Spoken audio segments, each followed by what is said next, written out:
Riots, protests, civil unrest, and you. I don't know if tips and tricks is a good way to put it, but I don't really know another way to describe what we're going to talk about today. We talk about these kind of topics the right way with God at the center, Judeo-Christian values, and real-world firsthand experience. This might be a cross-pollination episode where I put it out on Alpha Male Podcast and Gunfighter Life because a lot of people that aren't into guns may still be interested in this episode. If you want street cred, if you want that, go check the bio in the show notes. I'm not going to rehash that. Bio in the show notes, but real germane to today's episode, I have been L.A.P.D. and I have been a U.S. Marine, and I have dealt with riots, looting, civil unrest, both foreign and domestic. So, yeah, it's a real thing, and it was a real thing when I was a kid, but it seems to be even more frequent now.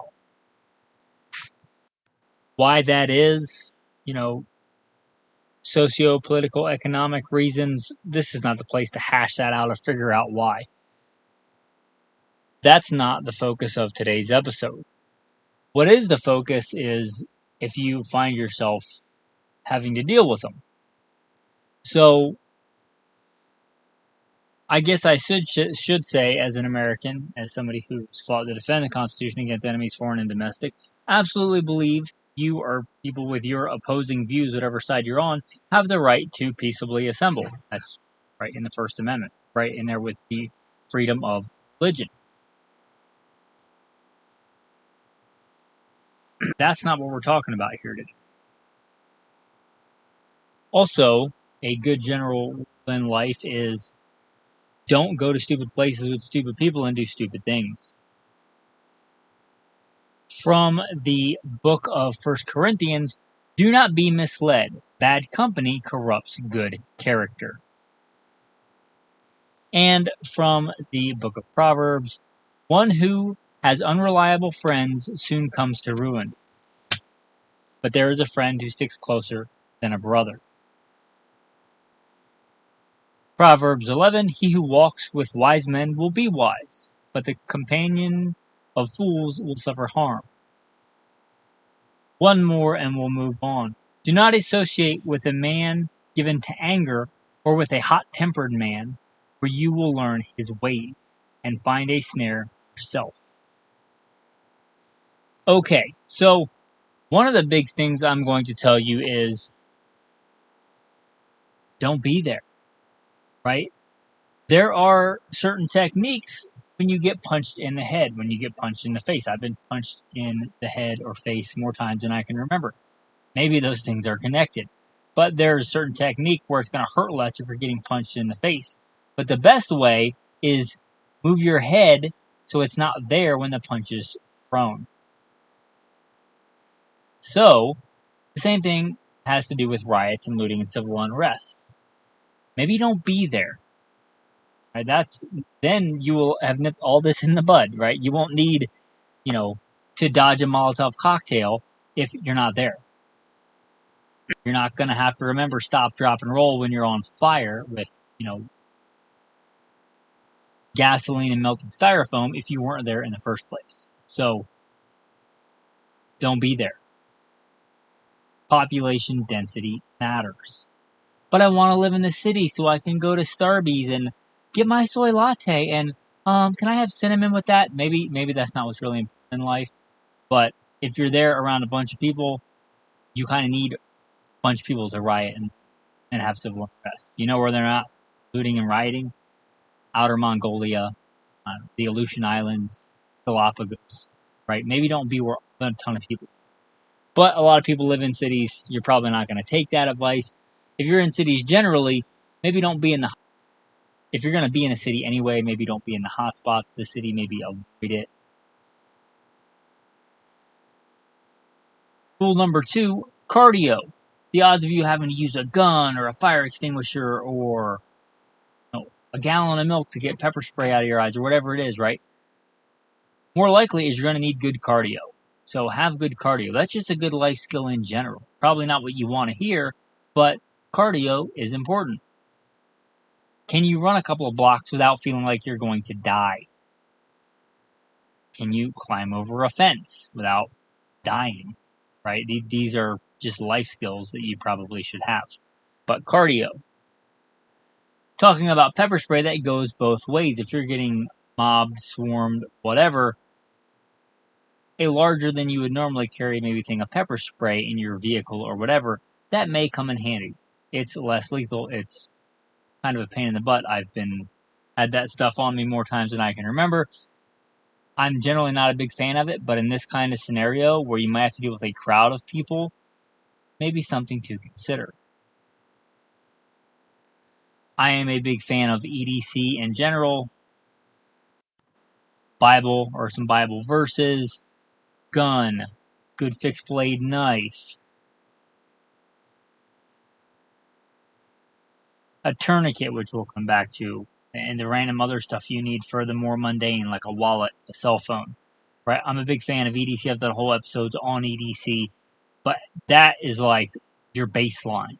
There should be nothing special unless you want to up your EDC. Maybe start carrying the extended mags when there's rioting, looting, civil unrest. I don't know.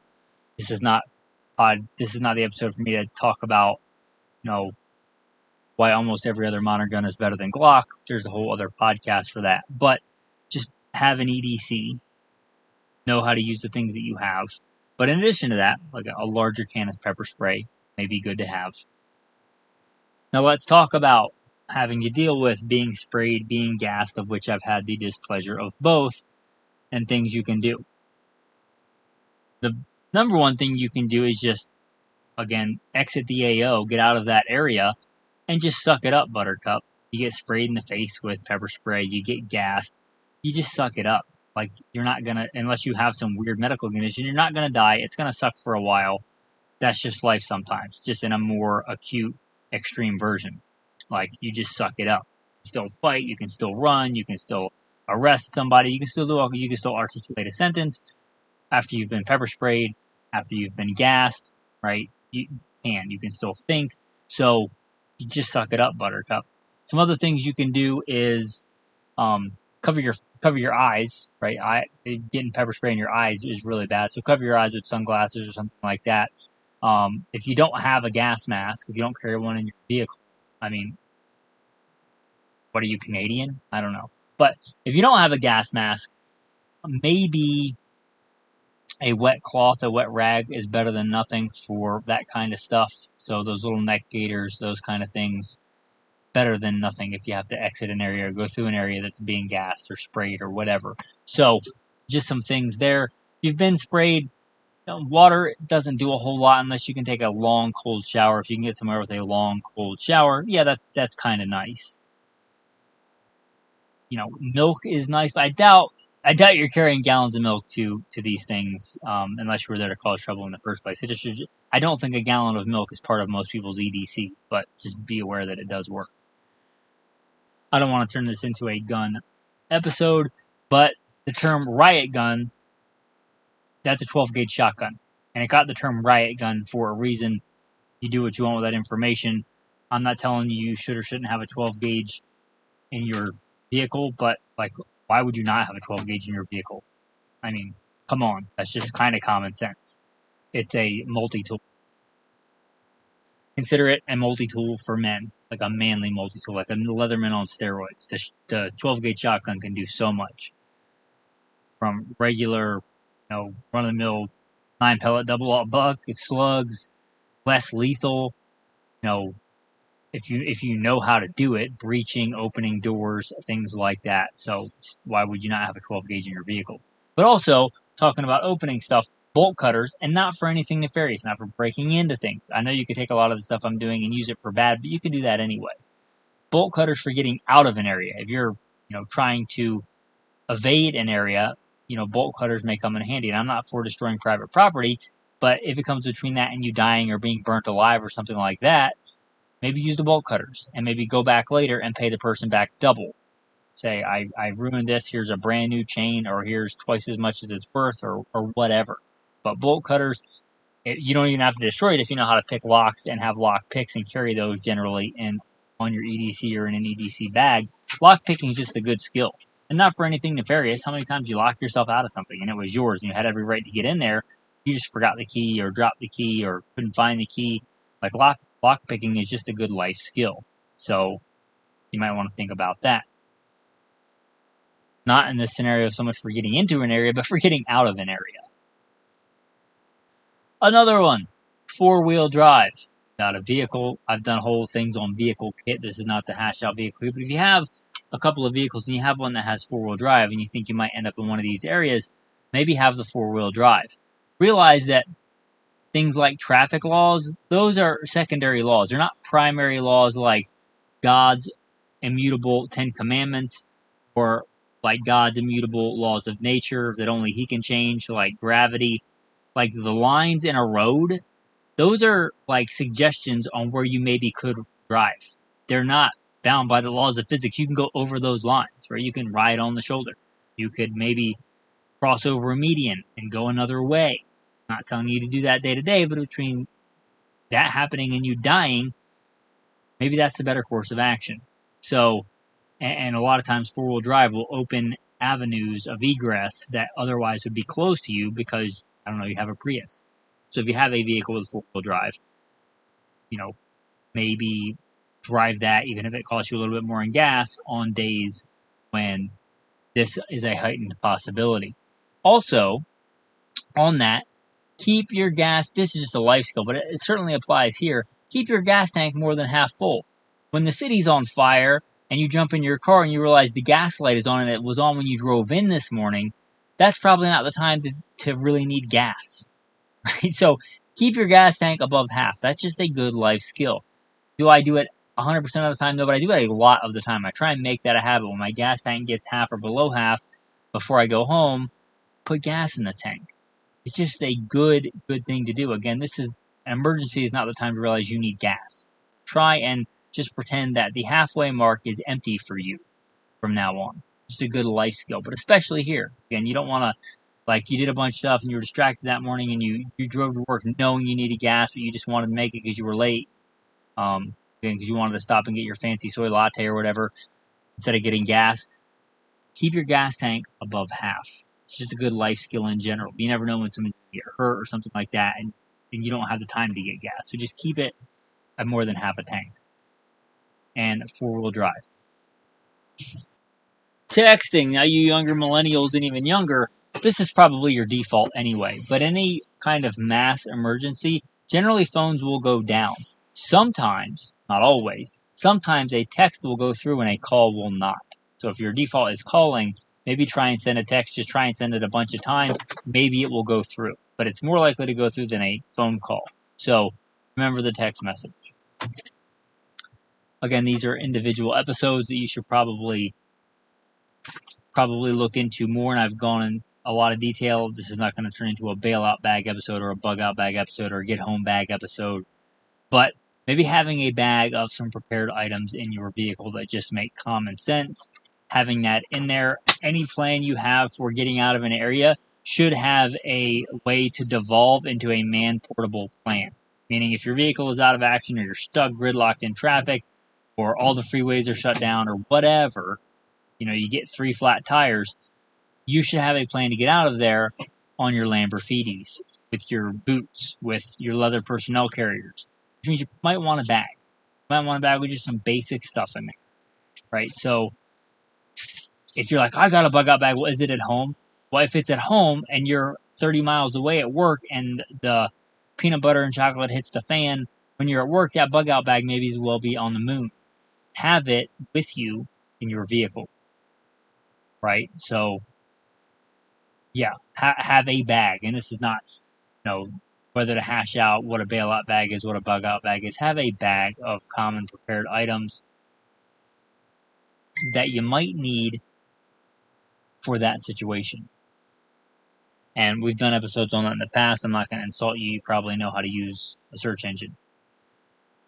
Another one, again, something you should probably have all the time is a medical kit. One of the most dangerous things you do in day-to-day life is driving. Vehicles should have a medical kit. The vehicles that you own should have a medical kit. And you should know how to use said medical kit. But stop the bleed, TCCC, basic stuff. Basic Red Cross first aid is not horrible. Like basic stuff. How to apply a tourniquet, how to apply a chest seal, how to give the Heimlich maneuver, how to do CPR. These are just basic life skills you should have anyway. But having kits like that in your vehicle, just standard, is fine. But I'm going to rehash it out here. That's important. Having good medical kit. And I mentioned EDCing a tourniquet. I think that's a good idea anyway. You can improvise tourniquets. I have had to improvise tourniquets, and it worked. But after that, I started EDCing a tourniquet because having a dedicated tourniquet is better. Don't die or let somebody else die, right? A great Bible verse is, "You shall not stand idly by while somebody takes the life of your neighbor." But being able to save a life, yours or somebody else's, one of the major causes, and I'm not going to go through the whole March algorithm, but one of the major causes of like acute death is massive bleeding, massive hemorrhaging. So you might want to EDC a tourniquet day to day, but you especially might want to EDC a tourniquet.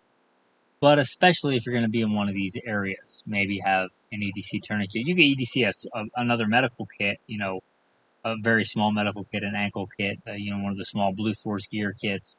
And I should say one of my go-tos, mainly to support them in other ways, is, Refuge Medical Bear Independent kits. They make good kits. They're not the only kits.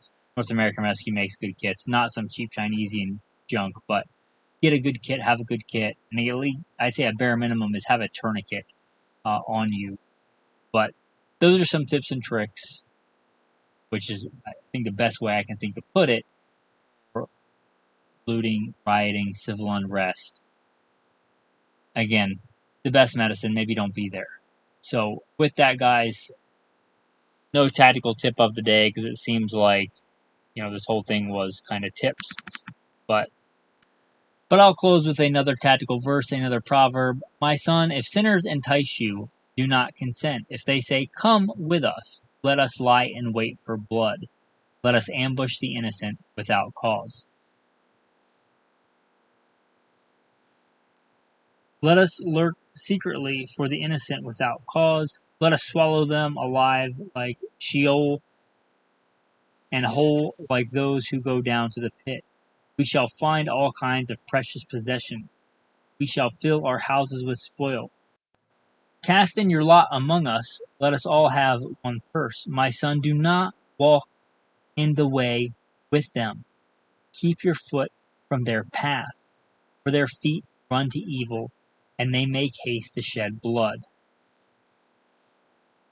Surely in vain the net is spread in the sight of any bird, but they lie in wait for their own blood. They lurk secretly for their own lives. So are the ways of everyone who is greedy for gain. It takes away the life of its owners.